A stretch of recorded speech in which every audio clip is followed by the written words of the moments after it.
Hey there. So I'm new to doing the TTC videos. We are trying to conceive or TTC our second baby. A little background story on our situation is we're technically a couple that with recurrent miscarriages. We conceived our daughter after having two back-to-back miscarriages. We were trying for about 4 months or three months for our first pregnancy. So we got pregnant pretty quickly, but we did lose that one pretty quickly too. So it was a chemical miscarriage or chemical pregnancy and miscarried. And then we were going to take a break to let my body heal, but we got pregnant pretty quickly right away accidentally. We weren't trying. It was kind of like a oops moment in the heat of the moment kind of thing, and conceived our second pregnancy, which lasted another I was pregnant for about a week or two, and then we lost that pregnancy as well. And so in total for our daughter was technically our third pregnancy. It took about 6 months total of trying to conceive for her, and she was a successful pregnancy. One of the downsides, or it's completely a downside when you have recurrent pregnancies, or miscarriages, but one of the main problems is that you're always kind of scared that you're going to lose that child. So with our daughter, I didn't get to enjoy that pregnancy. I was constantly worried, like, this is going to be it. I'm going to have bleeding this week. She's not going to make it. I mean, there was not one moment where I was not scared. It was always a battle. And, we're trying to conceive for our second one, and we got pregnant pretty quickly trying to conceive for our second. My daughter turned a year in December, and we started pretty quickly after that to try for our second. We wanted them to be very close together, and didn't try for a few months, and then we actually took a break in March, because if we had conceived then, that child would have been born around the same exact time as my daughter, or Christmas. So we didn't really want to have all that going on 1 month, so we did skip a month. And then we jumped back on baby dancing in April, and we did, towards the end of April, get successfully pregnant. And and I was so excited. After you have a child, your risk of miscarriage is supposed to go way down. And so I was so excited that I ordered a Big Sisters t-shirt for my daughter. And that's kind of how we decided to announce it. We kind of jumped the gun on it. And I found out about 2 weeks prior to Mother's Day that we were going to have our second. And so I decided that I wanted to announce it on Mother's Day. So I got our daughter a Big Sister t-shirt. And, I was so excited. We took her into the room with it, her wearing it. And, we would tell everyone, like, oh, like, Addie, do you like her new shirt? And a lot of people were so excited and so happy. And, like, we were all excited, and we videoed everyone's, responses. I took pictures with the pregnancy test that said pregnant with our daughter. I mean, it was like the clear blue ones that say pregnant. It's not like, a teeny tiny faint line that people can barely see. It was a strong line. And my cycles are kind of weird. I have 25-day long cycles. I ovulate on usually my 8th day. And I have usually 7-day long menstrual cycles. So I'm ovulating as soon as I'm off my period. Or Amplo, AF, however you want to say it. And so I usually ovulate right around then, if not like maybe a couple days after. So we conceived on probably like 9 DPO. I ovulated, and we conceived pretty quickly, or not 9 DPO, sorry, the 9 cycle day. And I was able to get a positive pregnancy test super early. It was like 6 DPO. It was so early. And that was a faint line. And the following day got stronger. And that's the one where on like 7 DPO, I got the clear blue showed up as positive. And that's, a rarity as well. But I'm thinking it's because my cycles are so short and I ovulate so soon. I don't know if it was just something along the lines of that made it show up like that. I'm not sure, but we were able to tell really early. The problem with that is that it takes longer for me to start my period. So I'm waiting a little longer than most people because I'll find I ovulate in cycle day 8, and then it's 17 days later is when I'm supposed to start my period. It's a long time to me personally, where I feel like I have to wait to see for that positive and before starting my period. So we did announce that we were pregnant before my period was even gonna begin, and it was just so not embarrassing, but just like I can't believe that I would jump the gun that soon. But I was just so positive this was gonna be a good pregnancy because we had already had a healthy pregnancy with our daughter. And I didn't think we'd be going through this again. I didn't think we'd be doing this whole miscarriage thing again. And we lost that one. And then we're going to take a break to let my body heal. And again, the moment baby dancing happened, and we got pregnant again that following month. And this one we didn't announce. We didn't do, we kept it pretty much to ourselves.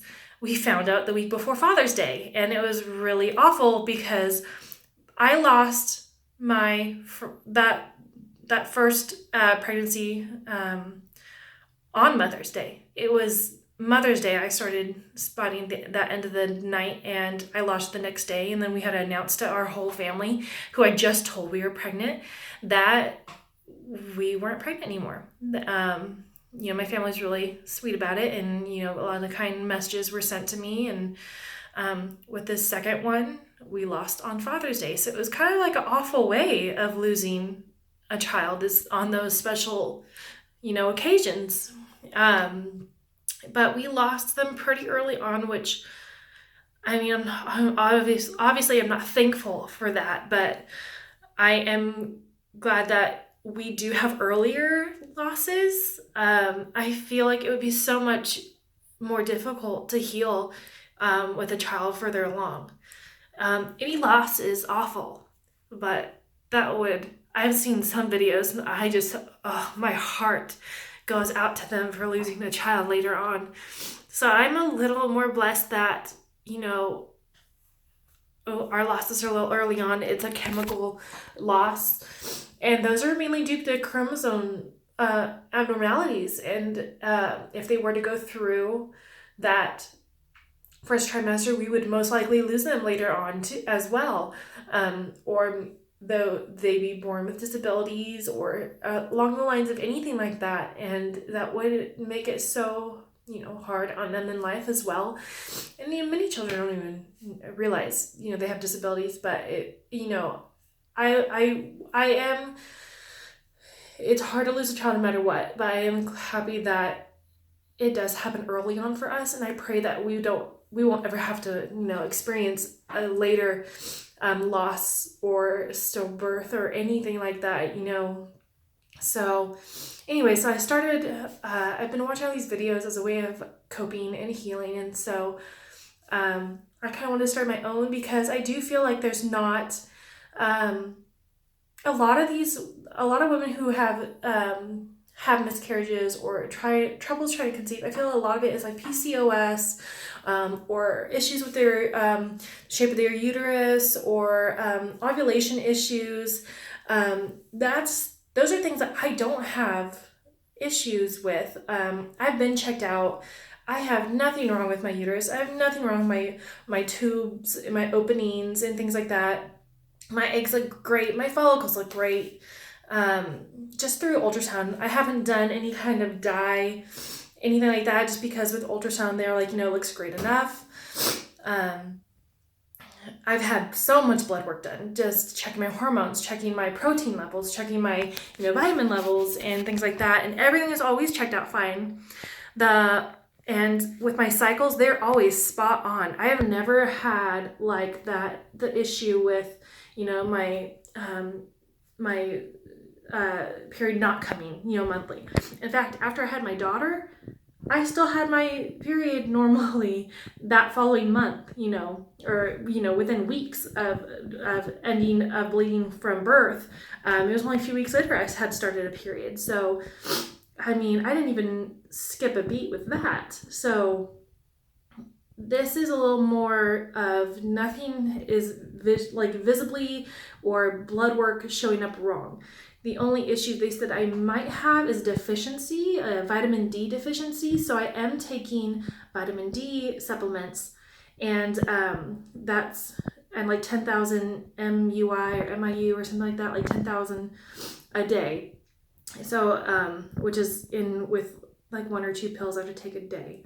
I'm also anemic, and my protein S and C's were kind of off or high or something like that. So they recommend that I just take baby aspirin. That it could cause clotting within the baby's placenta, not getting oxygen to it and cutting off the oxygen supply. Which obviously will not allow growth or development or a heartbeat or anything like that. So they said if I take baby aspirin daily, that could also help me as well. But there's nothing that they can easily just say like, oh yeah, here's a pill you could take to kind of help, or if you start doing this instead and that instead. It's nothing kind of like that. It's kind of just we don't know why it's happening. Those are possibilities it could be, so try doing this. So they recommended that I wait 2 to 3 months. My mom is actually a nurse practitioner, and she's one of my the people I see when I'm ill or anything like that. So I did all my blood work through their office. I have not gone to an OB since my daughter. We wanted to try this kind of on our own first before going back to seeing OB, because it just gets more expensive, doing more testing that way. So sorry, I'm losing track. So with my mom, I would just say, can you get a blood work scheduled, just to get things kind of worked up. And yeah, it just showed vitamin deficiency. Like I had low vitamin D. Slightly anemic. My protein levels were a lot high. So I started taking supplements. I've also I've seen some videos with success with maca. It's supposed to be like a reproductive health supplement, like a natural supplement. I've only been on that for like a week now, but my doctors recommend I take my supplements for about 2-3 months before trying again. Well, we just reached 2 months, and I'm going to ovulate this week. I'm currently doing an ovulation test right now. I just ended my period fully yesterday morning. So we did some baby dancing last night, just because I know I ovulate pretty quickly. So before even taking a test, I just didn't want to risk not trying. So it's been like exactly 2 months. So I feel like it is a little soon with being on the supplements, but it's been long enough since our miscarriage, and I've been on these vitamins that we could at least try it. So I just did an ovulation test. It's kind of, obviously it's not perfectly darker or as dark as the other one. So it's getting there. So probably within the next day or two, it'll be that positive ovulation. So we will continue our baby dancing when it gets more positive, or beforehand, who knows. But with the maca, that is supposed to improve your reproductive health. A lot of, TMI, but a lot of the side effects that people said they had were that their libido was a lot more heightened. So my husband has no problem with that. And so we probably will try more baby dancing more often, just at least for ovulation week for sure. And hopefully it'll be successful this round. This will be our 8th cycle of trying, minus the, so I should say 6, because minus the 2 months that we weren't super trying, or we weren't trying because of the vitamins. And so we will see if it gets successful. I'm going to do a few of these videos. I won't be posting them right away because I honestly, this is the first time I'm doing this. I have no idea how to edit these things. I have no idea how to start like a subscription page on YouTube, like anything like that. So this is not a pro thing. This is kind of more of a healing and therapeutic type thing for me. If you guys have any, if I do post this and you do have similar stories, please just, let me know. And, I'd love to discuss a little more. It is so hard to not know why your body doesn't want to hold a child.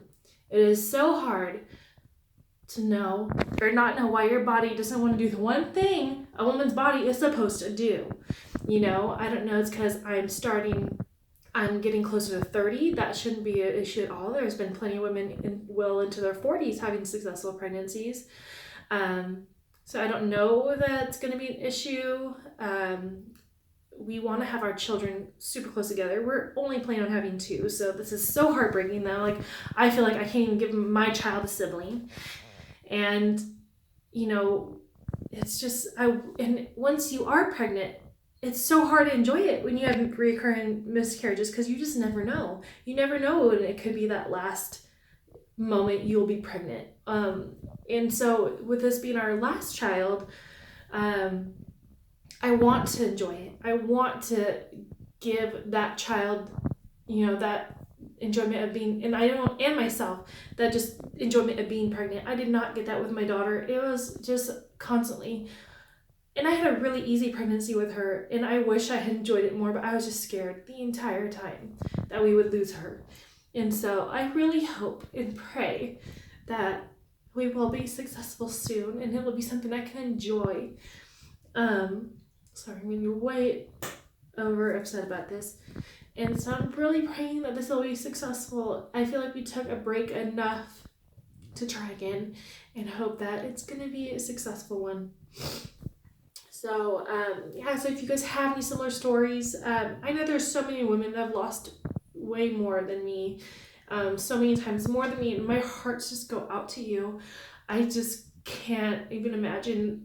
I had a friend with PCOS. They tried for almost 2 years, her being on metformin and Clomid, for just 2 years. I just could not imagine having to wait that long, and just that struggle you must go through, because I feel like trying to conceive, even with miscarriage, or just trying to conceive in general, puts so much stress on a marriage. And just to have her try that for 2 years, I can't even imagine. And so many women trying for years and years, and just, oh my gosh, I can't imagine. And my heart goes out to you so much. It's just like, oh, I feel like this is hard enough on me, and I just, my story is different than lots of women. It's also similar to lots of women, and I'd love to hear more about it. Even if your story isn't similar to mine, I'd love to hear about it. I kind of feel like women like us that do struggle do need each other, and I've just gotten so much relief from watching many videos of you guys as well that put them out there. And so I thought I'd try it, and we'll see if this is a thing. It may not be. Again, I'm not that tech savvy with YouTube videos or any type of videos. So we'll see if this even gets on there. So this is trying to conceive baby number 2, cycle 8 of trying. And this is my cycle day 8 of my current cycle. And getting closer and closer to ovulation. It's getting there. And so we will be, doing our thing, doing our baby dancing, trying to get this, child conceived, and hopefully you guys send lots of baby dust, lots of sticky baby dust, because I just need that little sticky baby. I really need that sticky baby to stay in there. to, might need my body to do its job, and I'm trying to do my part by eating, I'm trying to eat a little better. I'm trying to drink a lot more water. I need to look more into the if there's any side effects with Mio like additives to water, because I love ice cold water, I do, but there's a point where I am just watered out. I was a huge soda addict. I've cut that back for a while. I've now cut it out completely. I'm still guilty of having some coffee in the morning. I need to slowly cut that out as well. But now I'm drinking a lot more water. I'm feeling better doing that. I don't feel like I have to have my soda. It's only been a few days too. I'm luckily, because I've been kind of slowly lessening it. But now I bought like these little Mio water additives to kind of help make it more of like a juice or something, just not, it's not high in calories or anything like that, so which is good, and it helps get that water into my system. So I need to read a little more on that, see if there's any side effects with like, the dye and stuff that's all in it and things like that. So I'm sorry, this is a super long video. Again, this is like an introduction video, that's why it's so long. I'm so sorry. But thanks if you watched till this long. Thank you for sticking with me through this. So hopefully I can update almost daily. I'll be probably doing these videos on my lunch break because I'm too embarrassed to admit to my husband I'm doing these videos, because he'd probably think I'm a weirdo for doing this, but you know what? This is my way of dealing with our losses and this struggle. So, hopefully I'll do this a little more. We'll see. All right. Well, thanks guys for hanging in there.